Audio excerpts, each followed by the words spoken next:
For most of us in the community, when someone goes to prison, they're kind of out of sight, out of mind. And I think we have the idea that we're throwing away the key and we won't see that person again. But the reality is that these people are coming back to the Billings community. And the question is, how do we want them to come back? Do we want them to come back on their own with the same maladaptive skills in terms of employment, with poor educational histories, and with drug and alcohol addiction largely untreated? Or do we want to address those issues and do our best to make sure that they integrate in a way that promotes public safety?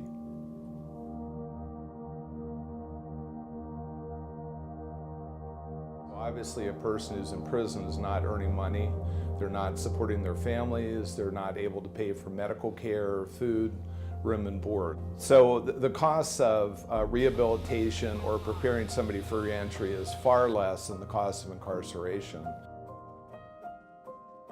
After being in the Billings community for almost 40 years, our employers work with us very well. They know that when we are sending clients to work for them, that they're going to show up clean and sober, they can depend on them to be there, and oftentimes when they have openings in their businesses, they will call our employment specialists and say, you know, I have an opening today, or I have 2 or 3 openings. Do you have anybody who would be interested? Some women are professionals before they get here, and they've gotten sucked in by addiction.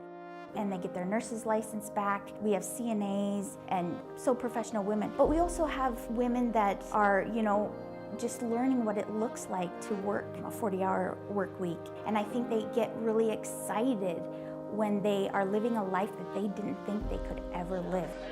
Oh, great.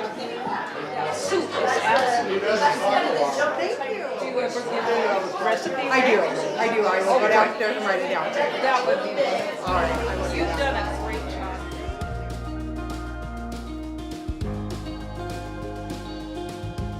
You know, we operate residential facilities where people come for about 6 months, either as a sanction for something they've done on supervision, or they come out of the prison, federal prison system or the state prison system.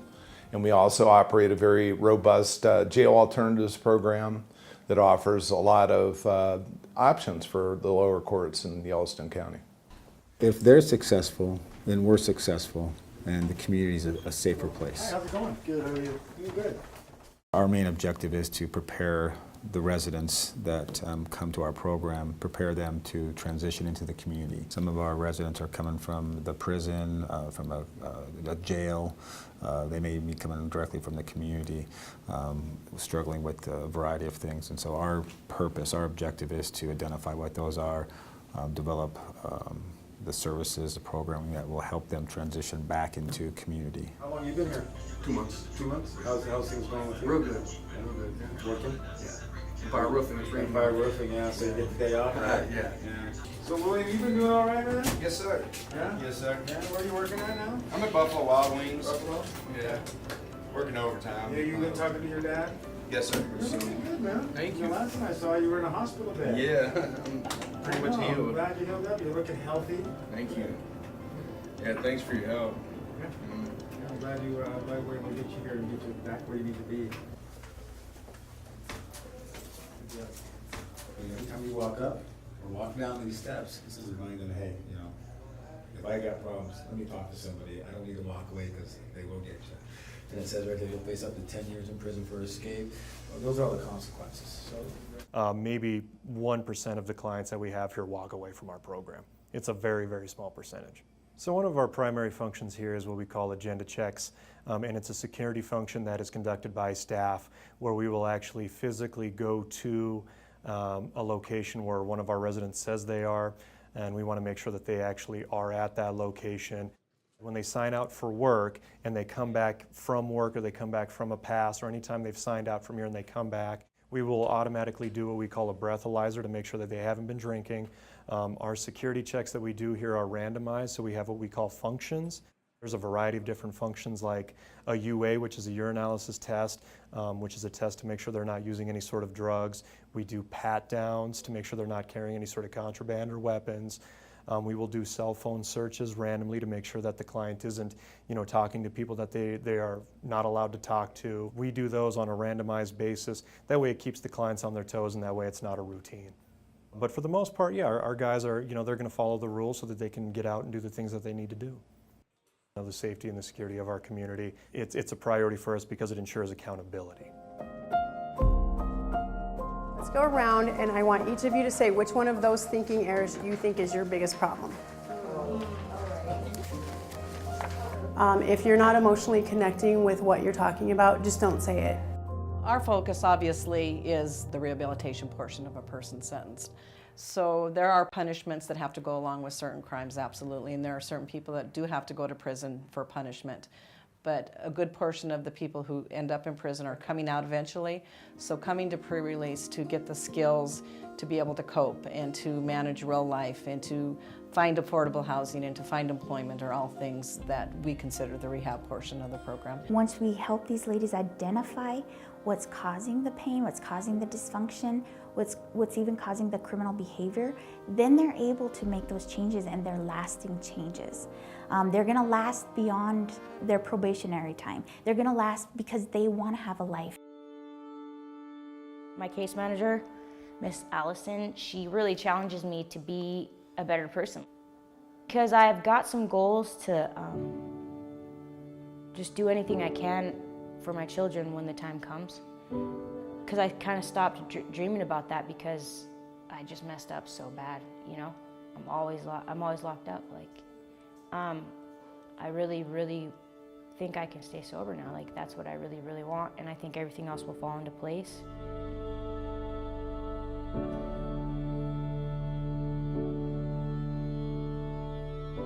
We got a place now, me and my wife. A trailer home, for the entirety for my probation. My job is going good, and feel stronger too. We gain knowledge too about ourselves. And with that, we have hope. And my hope is to go back to my wife and my kids. I was telling my dad here that to join us, and he was, and I'm thankful he's here, And I told him about what you're doing here, and you're helping us to know ourselves. And just a good place to get back to ourselves again and restart.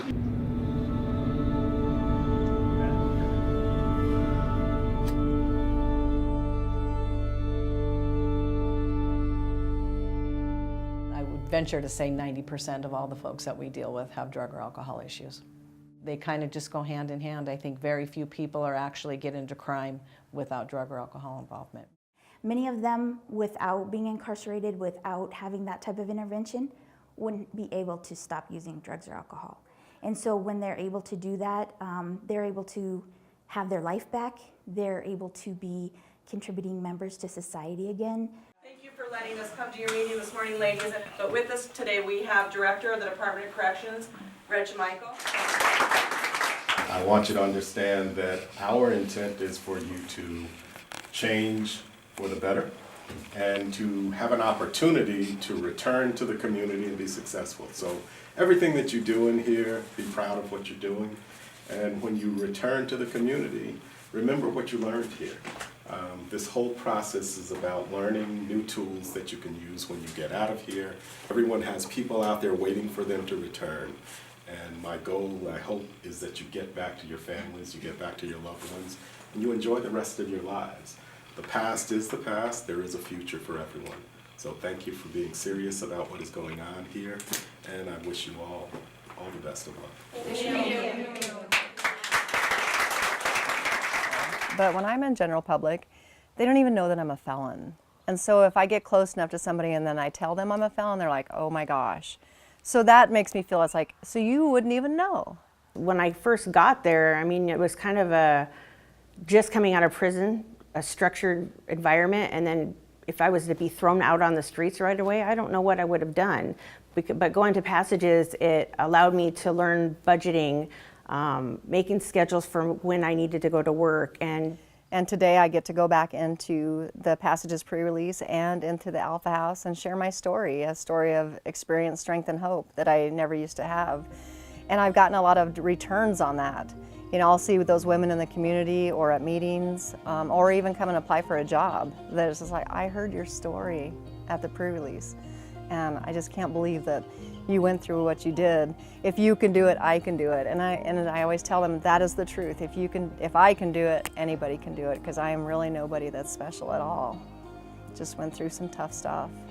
Alternatives, it's so moving that they believe enough in the program that they're offering to offenders, that they say, use the tools that we're teaching you. Go out, be successful, get a degree, and stop doing the things that you did to get a felony, and then come back and we're happy to hire you here. And that's what they did for me.